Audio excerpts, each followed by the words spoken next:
जान लीजिए मेलामाइन क्या है। ये जहर हर रोज हमारे शरीर में जा रहा है। षड्यंत्र से पर्दाफाश करने वाले हैं जिसको सुनकर आपके होश उड़ जाएंगे। वर्ष 1830 जर्मनी के एक वैज्ञानिक ने एक अनोखे पदार्थ की खोज की जिसका नाम उन्होंने रखा मेलामाइन। ध्यान से समझिए दोस्तों, सीमेंट जैसा दिखने वाला सफेद रंग का यह पाउडर बहुत चमत्कारी था। जैसे ही इसे वैज्ञानिकों ने फॉर्मल्डिहाइड के साथ मिलाया और बहुत अधिक ताप पर गर्म किया तो यह पदार्थ एक मोल्डेबल मटेरियल में बदल गया जो वर्चुअली अनब्रेकेबल था। फिर इस पदार्थ को अपने हिसाब से साँचों में ढालकर विभिन्न उद्योगों जैसे प्लास्टिक उद्योग, खाना खाने के बर्तन, चाय के कप और फ्लोर की चमकदार टाइल्स बनाने के लिए प्रयोग किया जाने लगा।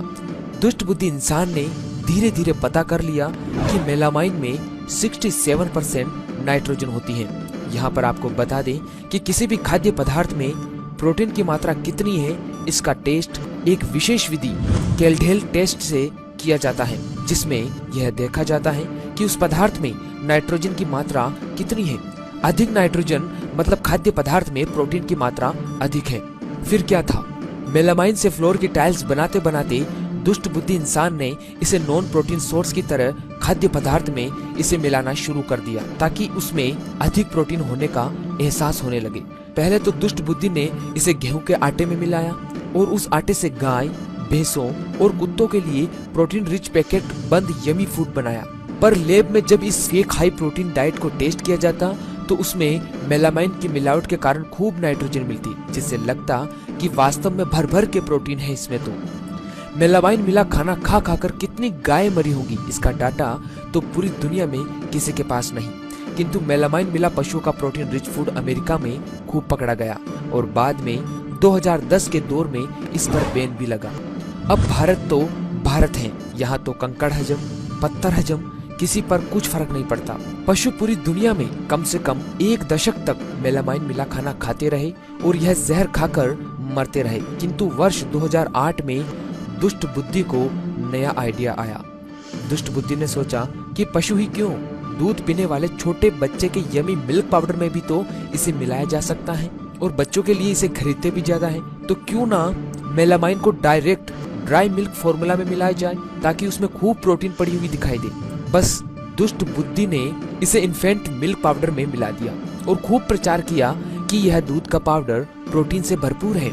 लैब में जब इस पाउडर को टेस्ट किया गया तो उसमें खूब नाइट्रोजन मिली। लैब भी चकमा खा गई और दूध बाजार में उतर गया। सबसे पहले यह दूध मिलावटखोरों के सरदार चीन में उतारा गया, किंतु जब इस मेलामाइन मिले दूध को पी कर चीन के 3 लाख से अधिक बच्चे एक साथ बीमार पड़ गए तो सन 2008 में चीन सरकार ने इस मिलावटखोरी को पकड़ लिया।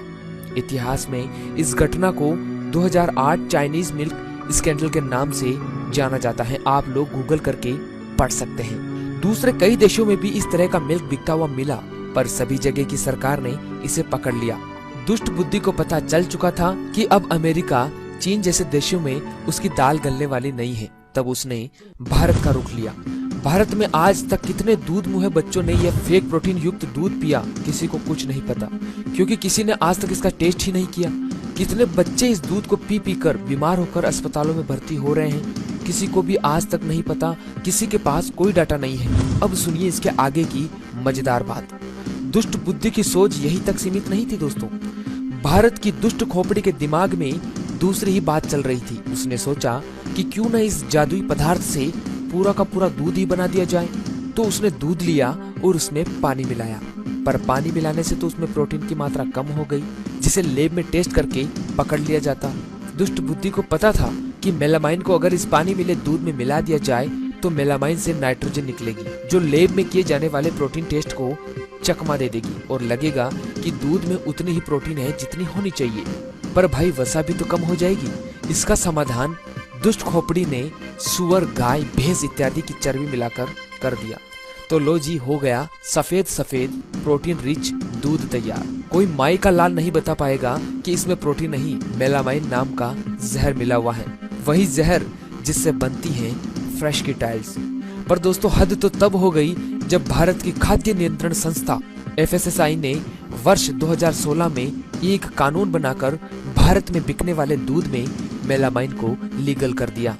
आज सूखे दूध का इन्फेंट फार्मूला बनाने वाली कोई भी कंपनी अपने सूखे दूध में 1 मिलीग्राम मेलामाइन मिला सकती है।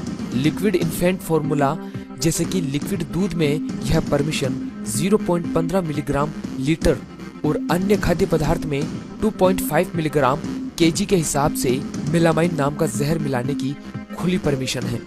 दोस्तों, क्या मजबूरी थी एफएसएसआई ने दूध और इन्फेंट मिल्क पाउडर में इस जहर को मिलाने की परमिशन क्यों दी, यह तो एफएसएसआई जाने। पर परमिशन के ऊपर पैकेट में बिकने वाले दूध में कितना मेलामाइन वास्तव में डाला जा रहा है, इसका डाटा शायद ही किसी के पास हो।